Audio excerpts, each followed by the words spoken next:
கர்த்தருடைய பரிசுத்த நாமத்துக்கு ஸ்தோத்திரம்.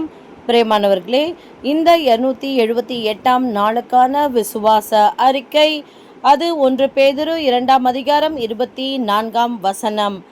நாம் பாவங்களுக்கு செத்து நீதிக்கு பிழைத்திருக்கும்படிக்கு அவர் தாமே தமது சரீரத்திலே நம்முடைய பாவங்களை சிலுவையின் மேல் சுமந்தார், அவருடைய தழும்புகளால் குணமானீர்கள்.